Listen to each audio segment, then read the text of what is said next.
So general కూడా ప్రభుత్వాలు పేదల సంక్షేమం లేదా మధ్యతరగతి సంక్షేమం అని చెప్తారు కదా. ఈ రెండిటి సంక్షేమాన్ని మాటలో చెప్పినప్పటికీ ఆచరణలో మాత్రం వీటికి యాంటీగా ఉంటుంది. హ్మ్. సో జరుగుతున్న ప్రాపగండ కూడా ఎట్టుంటుంది, రియల్ ఎస్టేట్ డమాల్ జనరల్ కూడా ఇటువంటి హెడ్లైన్స్కే వ్యూవర్స్ కూడా బాగా అట్రాక్ట్ అవుతారు. హ్మ్. అసలు రియల్ ఎస్టేట్లో చాలా సెక్టర్స్ ఉంటాయి. హ్మ్.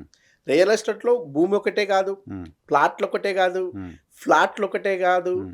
ఇండిపెండెంట్ విల్లాలు ఒకటే కాదు, హ్మ్. ఇట్లా సిమెంట్ ఇసుక విత్ రిలేటెడ్గా 856 సెక్టర్స్ ఉంటాయి. హ్మ్. హ్మ్. హ్మ్. ఈ 856 సెక్టర్ల ఏ సెక్టార్కు డౌన్ అయినా రియల్ ఎస్టేట్ మొత్తానికి ఆపాదిస్తారు. ఓకే.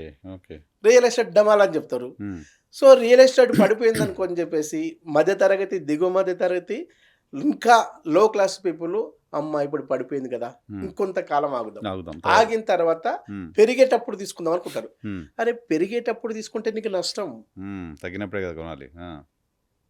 తగ్గినప్పుడు తీసుకుంటేనే పెరిగేటప్పుడు నీకు లాభం. హ్మ్. అది పెరిగేటప్పుడు నువ్వు తీసుకుంటే నీకేం లాభం? హ్మ్. So correct. నెగిటివ్‌కు అట్రాక్ట్ అయ్యే పీపుల్ వీళ్ళు. హ్మ్. సో వీళ్ళ ద్వారా వీళ్ళైతే ఓ 20 లక్షల లోపు కొనే వాళ్ళ సంఖ్య ఒరిజినల్‌గా తగ్గింది.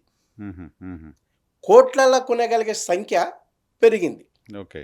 ఈ రెండిటిని క్లబ్ చేసి చూస్తే రిజిస్ట్రేషన్‌లనేమో సంఖ్య తగ్గింది. హ్మ్. రిజిస్ట్రేషన్‌ల వాల్యూ ఏమో పెరిగింది. హుహు. ఓవరాల్‌గా చూసినప్పుడు రియల్ ఎస్టేట్ 3% పెరిగింది.